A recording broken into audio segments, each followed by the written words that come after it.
tutorial. This would be episode 6, and today we're going to wrap up the software by going into animation and so much more. There is a lot that we're going to go over this episode, so go ahead and dig in.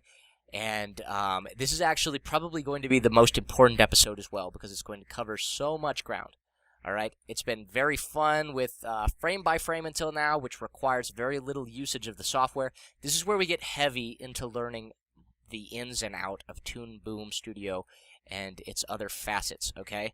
So before I get in, two things to say really quickly. When it comes to animation tutorials, not just for Toon Boom, I seriously suggest that you go right now, look up, well, not right now, watch the rest of my video because I want you to watch my video. But if you want additional help with animation and learning frame by frame and powerful style and skill, and you want to just hone yourself with animation, definitely go find Happy Harry's Hoo-Ha 2 How-Tos. This is Harry Partridge. I'm sure you've probably heard of his animation. He's an English guy. I've loved watching his series. It's on a channel called Hoo-Ha 2. And his how-tos, his tutorials. It's a very long tutorial series, but each one of them are very insightful, very good, and have helped me and other animators all over the place. And he's just finished a series, so you'll have the full deck to work with. Alright, so let's dig into today. You're right now looking at, if you are a fan of Sega games, as I am, this is Beat from Jet Set Radio. One of my favorite games of all time. It's a fun game with lots of speed and great music and lots of fun atmosphere, and the art style is amazing. It defined cell shading. In fact, Sega took it to a whole new level with Jet Set Radio Future, which is the model of Beat that we're looking at today. Now, I didn't draw his legs and his shoes, probably because I'm just lazy, and his legs and shoes would take me more time, since the shoes are very complicated and very futuristic. They're roller skates from the future, so spare me if I didn't animate the whole thing. All right, so what we're looking at right now is a series of pieces. It took me a while to draw him, is because it wasn't done in one big drawing. As you see here in the drawing view, everything is segmented into different pieces, which is really cool. You can take the Select tool, which is the very first of these tools that we're going to get into today, and you can take different pieces of him, and you can move them around and do that. Now, keep in mind, this is a Select tool down here. The Select tool over here, for example, can only work with, whenever you select something, it doesn't select the whole head, it just selects the pieces of the drawing that you have selected down here. All right, so we're going to get into today with, we're going to begin today by talking about a type of animation style called bone animation, or cell, or puppet animation, skeletons, essentially. So, since this is Toon Boom Studio 4, I want to quickly mention that the later versions of Toon Boom have many other features when it comes to bone style animation. And as I've read up on them, I don't use the newest versions of Toon Boom Studio, but they do have bone styled. You can create these bones, and they're very, very gimmicky in a sense. But at the same time, I think some of the things they can do are very cool because it can merge the stuff together. Like, here's an example. If you look here, you can see... You can't hear the sound, but I can. It's kind of annoying. You can see that each of the pieces can just be put together, and they have presets that can actually have the character just do whatever the heck it wants. It kind of can get up and move, and you don't even need to animate it. I hate shortcuts, but that's really neat how they've given the addition to have the lines come together in the bone software that they've developed, and it has a whole new set of rules. A completely different button mapping and all that other stuff, and it doesn't take too long to understand, and you can look it up right here. I can't, unfortunately, explain this to you at the moment because I'm not using that version of Toon Boom Studio, but what I do have can do virtually the same thing, but it takes a little bit more finagling, and what I'm explaining right now will still help you out, no doubt. So, let's do this. We're going to go ahead and create a peg. This is a very important button, all right?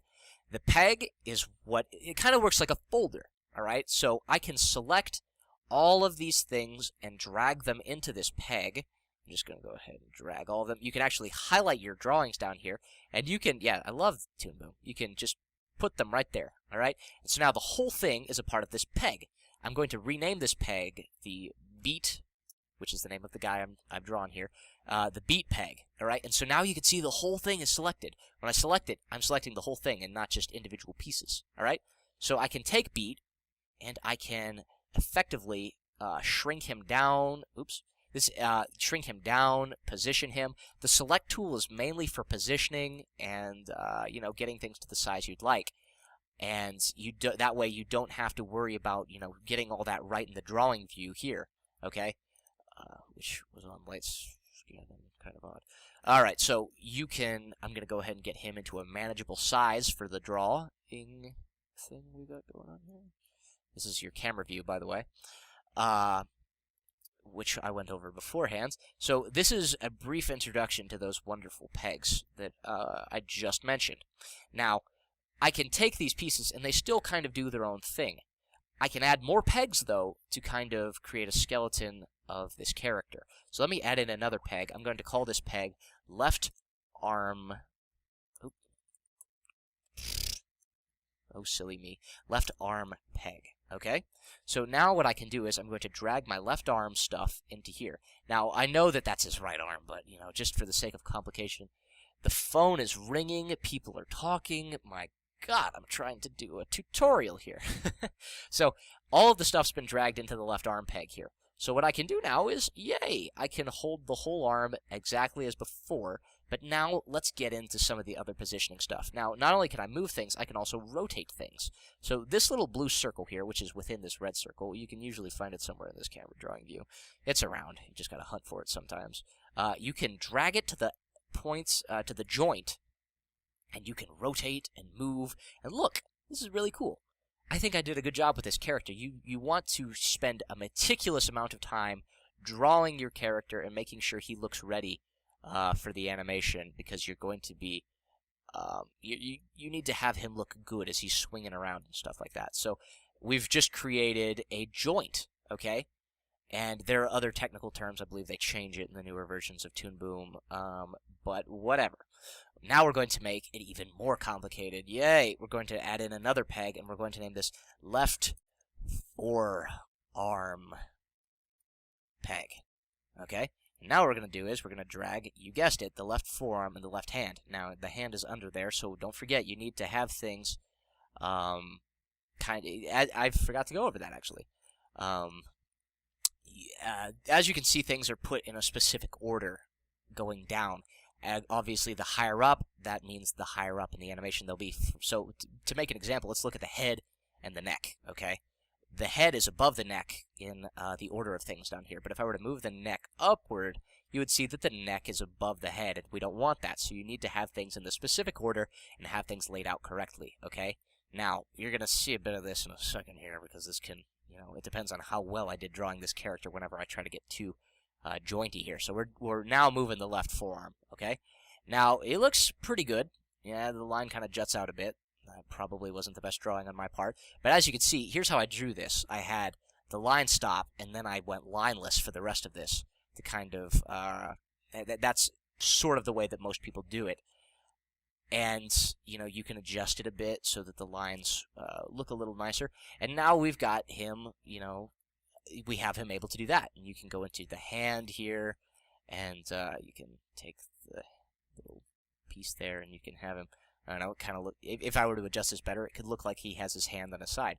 So, really cool what you're able to do with Toon Boom Studio and this puppet business. Alright, whoops. Alright, let's get the puppet all ready, because now we're going to get into the next important thing. We're going to get into animation, baby! Woo! Alright, let's go ahead and let's get Beat's arm here. Now this is where this is probably the most important stuff I'm going to teach you in this program.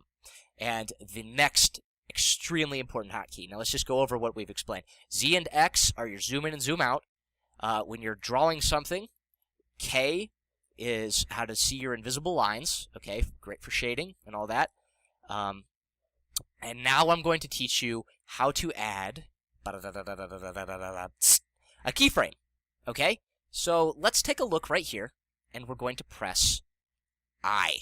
Okay, now by pressing I on this peg, the whole beat peg, I've added, lo and behold, a keyframe. Now, if you've never heard of keyframes, you're probably very new to animation. So I'm going to set down a keyframe here and a keyframe there. So now we're going to get into the simplest one and perhaps the most important one, the motion tool. We're going to have beat move from this side of the screen to the other side of the screen. So we've dragged him over here, and look at what's happened. Each of these little notches are the frames that will fill in between these two keyframes. So if I were to go over here and then press play, yay, look, he's moving. Very cool. And you can adjust it and have him do what you'd like. So that's what basic, simple motion is like. And you're using these things called keyframes. Now, there are multiple different kinds of animation keyframes, and we're going to go over that now. Now, these, a lot of these are very similar to each other, and I'm going to teach you the ones that you need. So it comes out looking like this.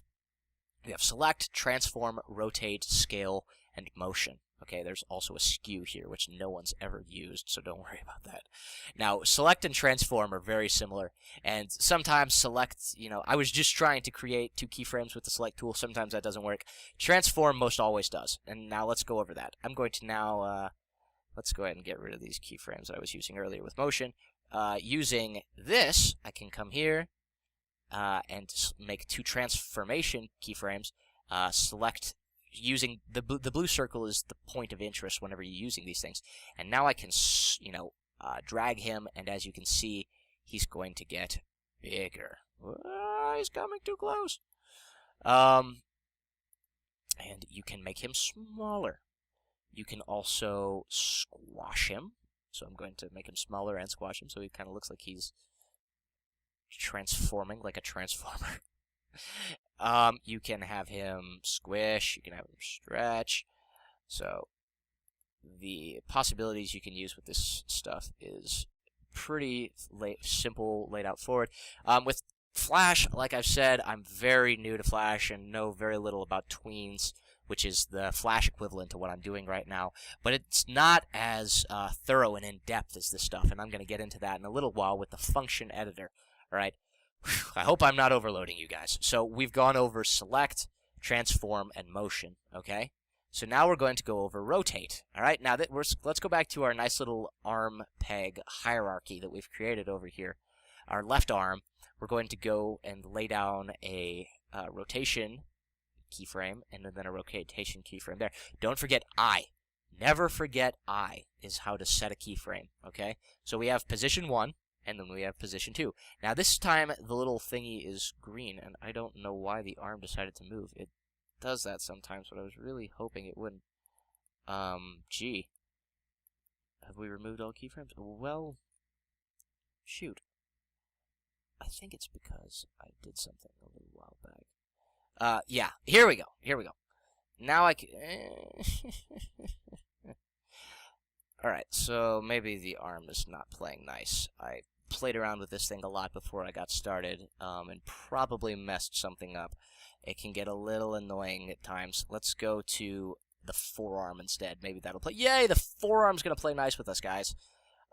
So what I'm going to do is I'm going to set two keyframes, I and I, alright? And we're going to have it,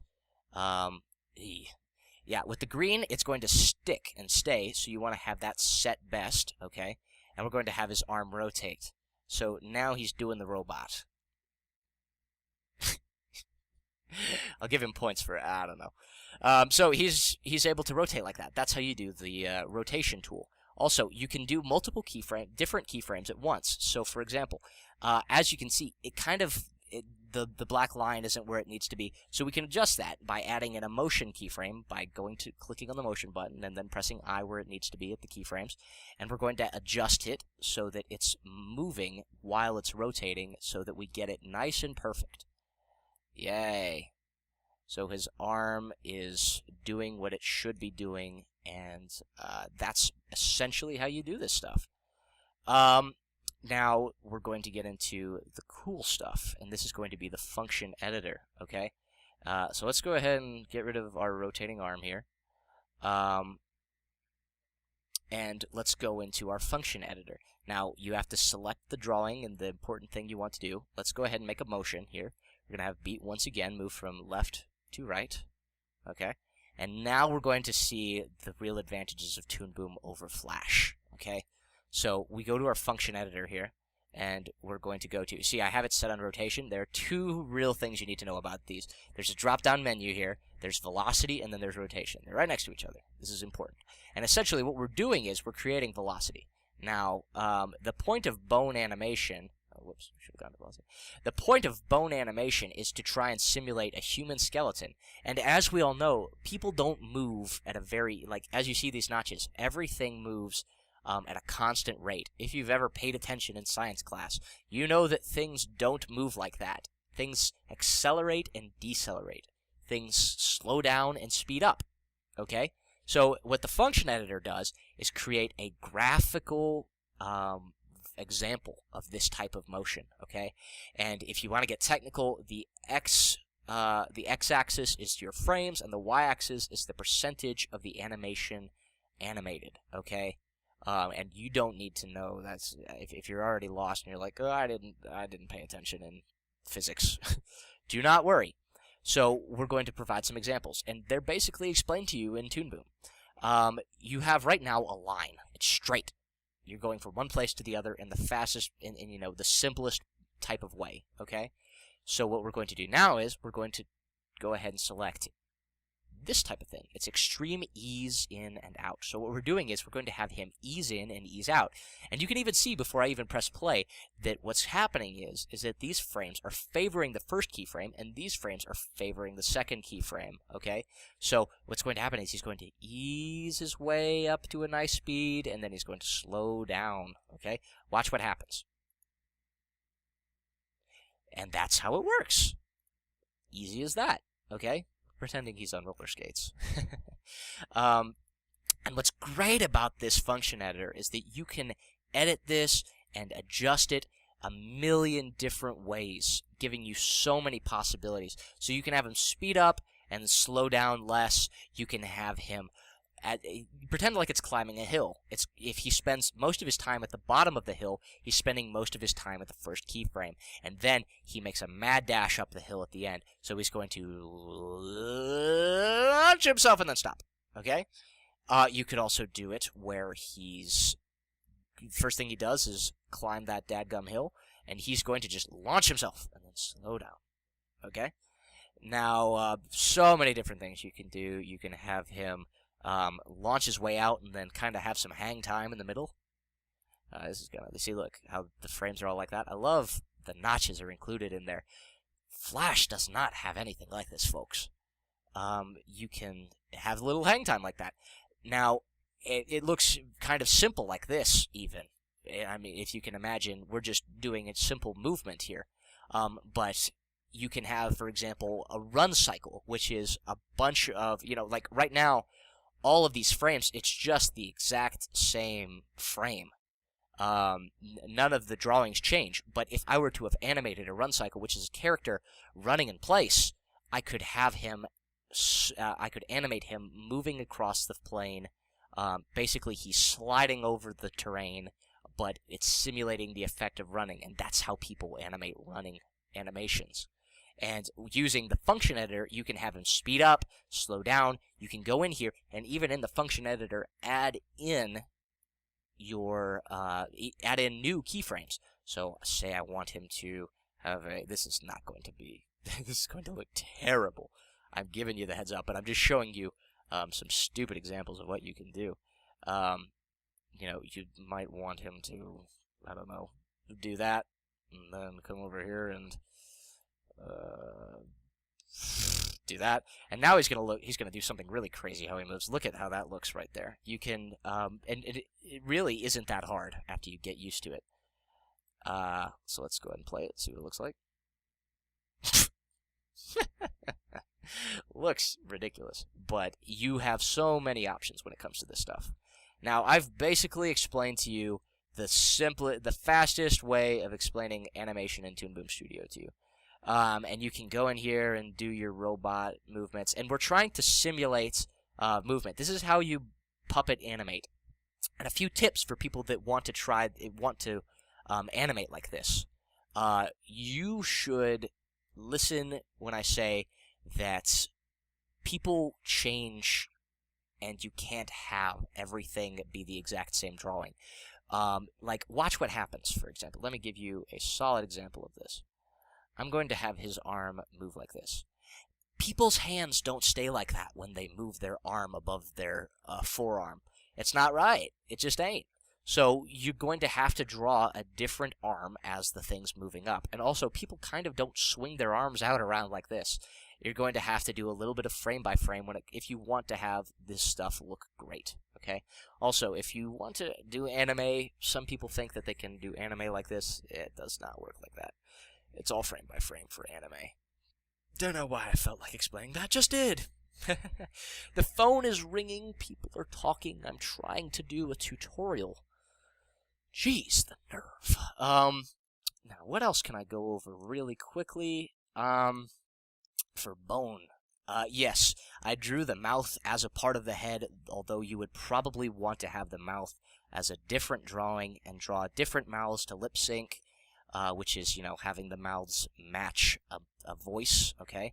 And to add in a voice, when it comes to lip syncing, frame by frame, or doing this puppet style animation, you have to go to, you can go to plus here and say you would like to add a sound element, or you can come here and just click add sound element.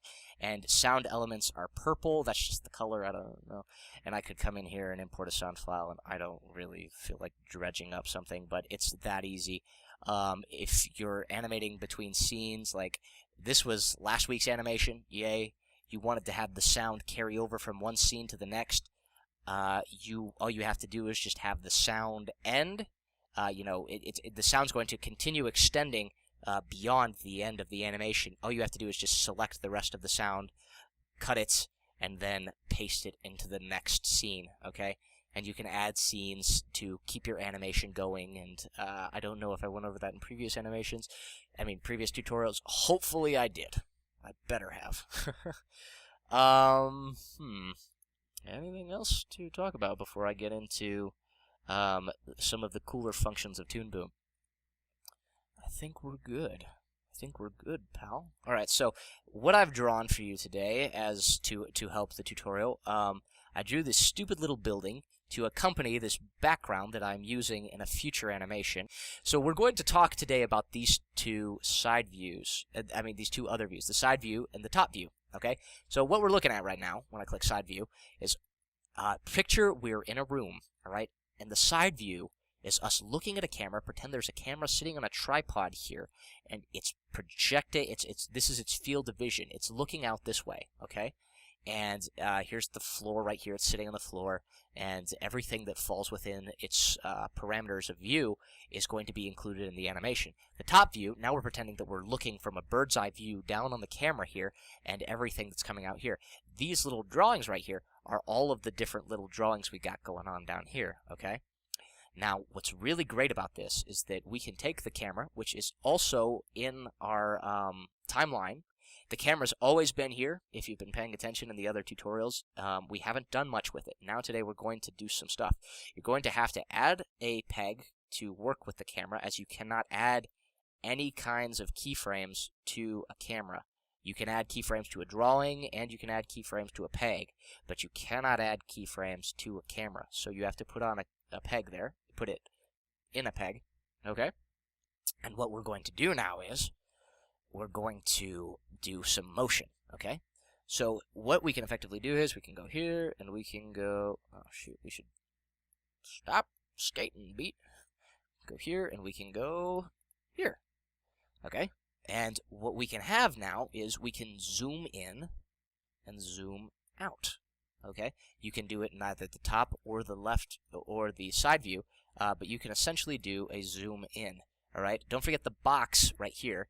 is, you know, what the camera's seeing. So you can kind of wrap your head around the top view, the side view, and this frontal view right here. So we're looking from the camera's eyes, and now we can do a zoom. All right, so that's how you effectively do a zoom in Toon Boom Studio. All right, let's see, and then we can do now. Now we're gonna get into some really cool stuff. We have a humongous room. Picture you're in a gymnasium or an open field or something. We can take this background I made, drag it really far back here, okay? And as you can see, the background's gotten very small. So what we're gonna do right now is, shoot, I did that as a keyframe. Well, remove keyframe. I'm gonna have to do that again. Sorry, I wasn't using the right. I was using the motion tool to do that. You want to use the select tool. Don't forget, select tool is for positioning. So what I want to do right now is I want to now expand this. So we've just made it humongous, but it's in the background, so it looks like it's about the exact same size as we had it a moment ago. We're also going to take the stupid building I made within Toon Boom and drag it back a little ways, about halfway, I suppose. Get it where I had it before, I suppose. And la-di-da-di-da. We have recreated the same scene, but added some depth. And what we're about to do right now is very fun. We're going to create parallax. So now we're going to have the zoom in, but watch what happens. Whoa, look at that. Beat comes at you faster, and the background stays back further behind. As well, the building comes in at you at a speed that's kind of in between these two. So this is something that people have taken to extremely cool different depths. And now we're going to do a little bit of a simulation here. We're going to come into about right here, add in another motion keyframe, okay? And we're going to have, this time, we're going to have the camera go past beat and then finish out kind of a little bit to the building. We're right now looking at the side view, so what we're having now is the camera's kind of doing a slumpy type of thing. Then we're going to go to the top view, and we're going to have him kind of go to the left of beat. Yeah, he's going to go to the left of him, and then this, we're going to have it come over to the right. Now, as you can see, everything's very straight, okay? And when it comes to motion, doing this, any kind of motion, and you can see it here, it's also straight in, well, geez, probably, like, as you can see, it's also straight in the frontal view. So what we're going to do is we go to Properties. For a better example, a better visual example, let's go to this. We're going to click on the keyframe we want to do. You have to click on the square, don't forget, and then go to Properties over here. This is about the only time you use the Properties tab, okay? And you will come over here and you can adjust the tension this way, all right? Now watch what happens. This is cool, guys. Woo! We just did some kind of slingshotting type of thing.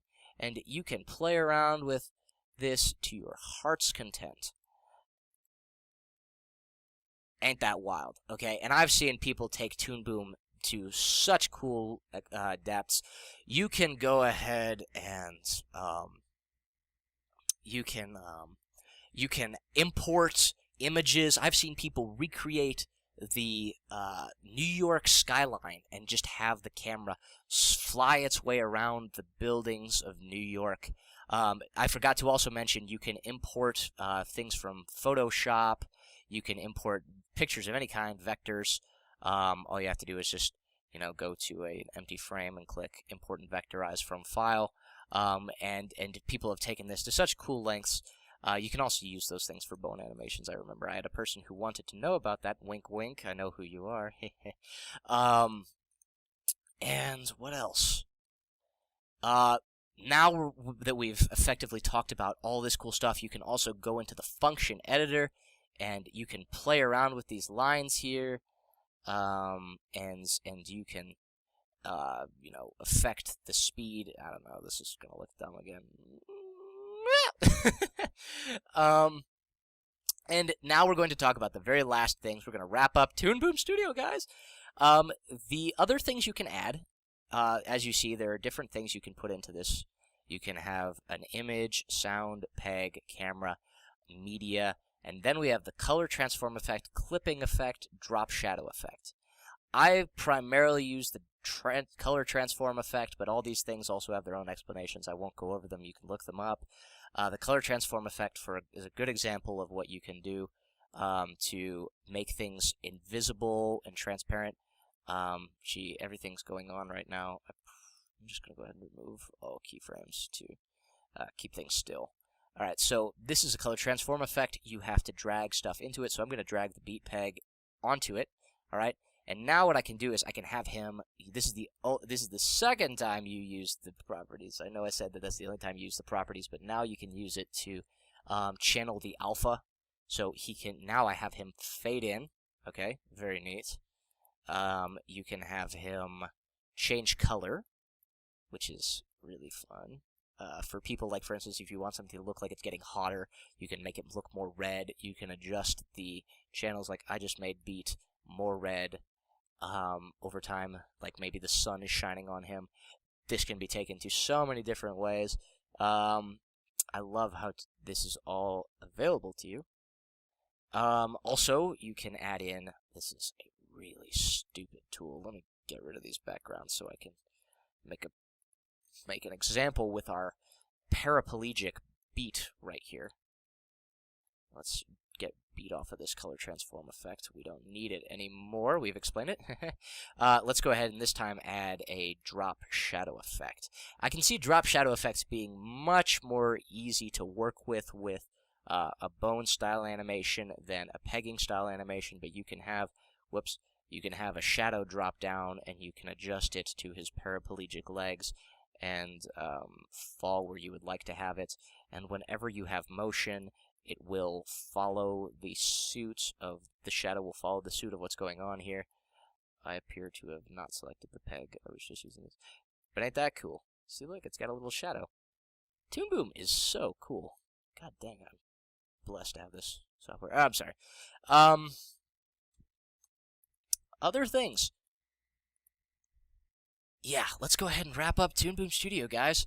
Now let's go into exports, which is unfortunately where I have to mention the shortcomings of Toon Boom Studio. If I were to export this thing as beat movie, I don't know.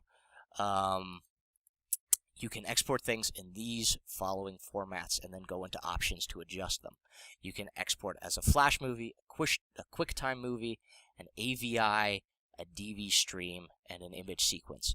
I'm going to tell you straight off in the bat, never ever export a Toon Boom animation as an AVI. It will look like crap. Word of the wise. I don't ever use DV stream. I mainly use image sequences for when I'm working with Flash and Toon Boom together. This is the only way really to have them play. You can import the SWF into Flash, which can be a bit ugly and weird things can happen, but I suggest you should just you should export the frames or the drawings as vectors with the image sequence export feature here. You can export as a SWF, a Flash movie here. You can take that SWF and then put it into Swivel and have that thing cranked out at a nice, awesome quality. Swivel and Toon Boom SWFs can sometimes have a hard time playing together. So good luck with that. It works most of the time. If you set back here, if you went to File and Animations properties, you could set things to work at an HD resolution. So if you were to export as a QuickTime, which is my favorite export, you can export an HD movie straight out as a QuickTime movie. Okay, and you would just press OK, and you have an animation ready for the world. Okay. And that's Toon Boom Studio for you guys. So thank you so much if you've sat through the whole video. It's very important, as this is a very crucial episode. In fact, I'd say this is the most important with getting to know the software. And I've added so much at once. Feel free to go back at points, learn stuff. And also, please ask me questions in the comments, because I'm sure there are things that I've forgotten, things that could deserve some explanation, but also don't forget to poke around on Toon Boom and just kind of try to figure things out. I've tried to explain as much as I can. I just kind of want this tutorial series to be over, but I just would like to say Toon Boom Studio has been there for me ever since the beginning. I've had this for 4 years, and it's such an easy to learn software, and it really calls out the animator in each of us and tries to get you to animate with as little hassle and as much ease as possible. And I think that's what animation should be all about. It should be fun and easy to learn. So I'd like to thank Toon Boom and Santa Claus for getting this, for giving this to me 4 years ago. But Toon Boom has really created a quality set of products on their websites, and I hope that someday Toon Boom will be able to rival Flash, and that it won't just be Flash out there for everyone, and that people can learn animation through a really, truly remarkable software, and that is Toon Boom Studio. Thank you so much for watching. This is 792 Ashman, signing out.